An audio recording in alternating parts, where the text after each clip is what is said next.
ओम शांति। सुनते हैं आज 13 अप्रैल 2026 के परमात्मा महावाक्यों से कुछ डिवाइन सीक्रेट्स। आज बाबा कहते हैं कि बाबा भी इस ड्रामा में जैसे बंधा हुआ है कि वे संगम युग पर अर्थात कलयुग के अंत में आकर के सर्व आत्माओं को पतित से पावन बनाते हैं। बाबा कहते हैं कि मैं इस सृष्टि पर मरे हुए को जिंदा करने नहीं आता, ना ही किसी पर कृपा आशीर्वाद करने आता हूँ, लेकिन पतित आत्माओं को पावन बनाकर घर ले जाने के लिए आता हूँ। एक ड्रामा की बहुत ही वंडरफुल बात है कि जब हम संगम युग पर बाप को याद करना सीख जाते हैं अर्थात आत्मा पावन बनना शुरू हो जाती है, इस पुरुषार्थ से ही हमें भविष्य में बेहद की दुनिया में राजधानी मिलती है। तो जैसे ये भी एक बहुत ही वंडर की बात है। बाबा कहते कि जब हम बाप को याद करते हैं तो हम अपने आप में नई दुनिया के मालिक के रूप में तैयार हो जाते हैं। आज बाबा विशेष रूप से याद के विषय पर बहुत ज़्यादा अटेंशन दिलाते हैं। बाबा कहते हैं कि बच्चों का याद पर अटेंशन नहीं है, लेकिन मुख्य है योग याद। याद पर हमें क्यों अटेंशन देना है? क्योंकि याद करेंगे तभी आत्मा पतित से पावन बनेगी, पापों का बोझ सिर से उतरेगा, विकर्म विनाश होंगे, आत्मा पे जो कट चढ़ी हुई है वो निकल जाएगी, आत्मा पतित से पावन बन जाएगी। और जब यह होगा तभी हम नई दुनिया में जा सकेंगे, नई दुनिया आ सकेगी। बाबा कहते हैं कि बच्चों को बहुत समय मिलता है याद करने का। 8 घंटा समय वे कर्म करते निकाल सकते हैं। बाकी विशेष जो अमृत वेले का समय होता है, बाबा कहते हैं 2 बजे से 5 बजे का समय बहुत ही अच्छा होता है। बच्चों को अमृत वेले पर भी बहुत अटेंशन देना चाहिए। आगे बाबा समझाते हैं कि धर्मराज का रूप भी बाबा का सतयुग या त्रेता युग में देखने को नहीं मिलता, लेकिन जब हम विकर्म करना शुरू करते हैं तभी बाप का धर्मराज का रूप भी प्रत्यक्ष होता है। जैसे द्वापर युग से जब हम धीरे धीरे विकर्मों में आना शुरू होते हैं, रावण राज्य शुरू होता है, तो बाबा कहते हैं कि द्वापर युग से धर्मराज का रूप भी शुरू होता है। इससे पहले धर्मराज की कोई बात नहीं। बाबा कहते हैं कि सारा खेल बाबा बच्चों का देखते हैं। मुख्य चित्र भी दिखाए जाए तो 3 हैं। एक तो त्रिमूर्ति का चित्र, दूसरा झाड़ का चित्र और तीसरा चक्र का चित्र। बाबा कहते हैं ये 3 मुख्य चित्र हैं जिस पर हमें समझना भी है और समझाना भी है।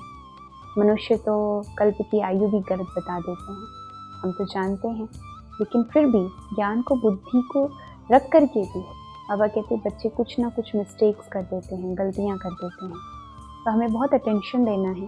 बाबा कहते हैं कि समय निकाल कर याद पर बहुत बहुत ध्यान देना है। तो आज की मुरली से हम इस बात पर बहुत अटेंशन देंगे। बाबा ने कहा है कि विशेष 2 बजे से 5 बजे का समय अमृत वेले का बहुत ही पावरफुल होता है, बहुत ही श्रेष्ठ विशेष होता है।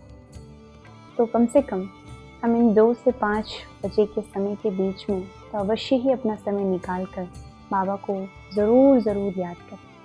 बाकी 8 घंटा समय 24 घंटे में से तो मिलता ही है अपने काम के अलावा, बाबा कहते, जो कहीं ना कहीं हम व्यर्थ में गवा देते हैं।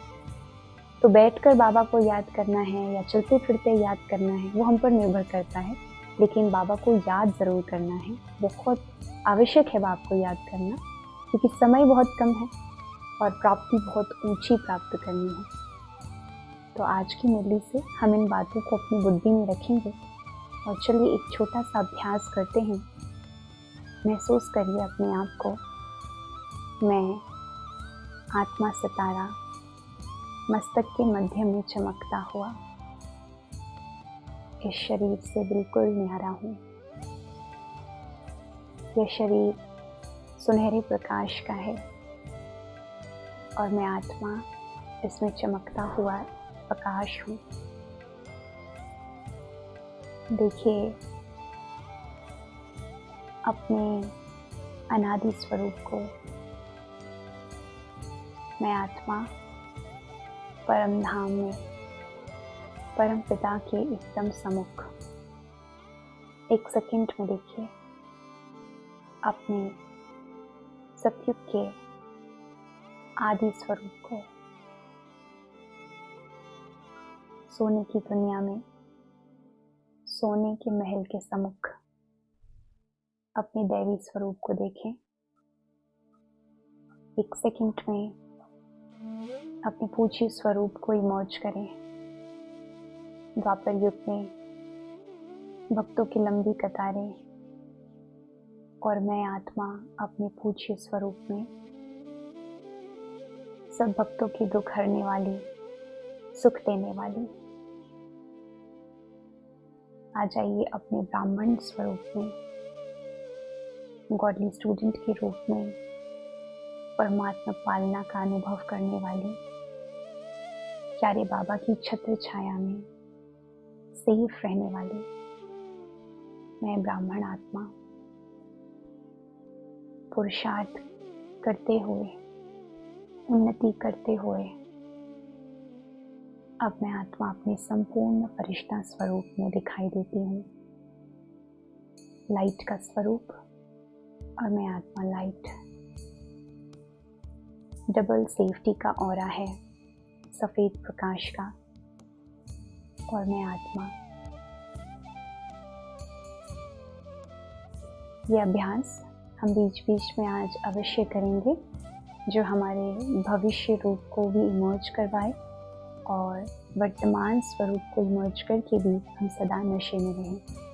ओम शांति।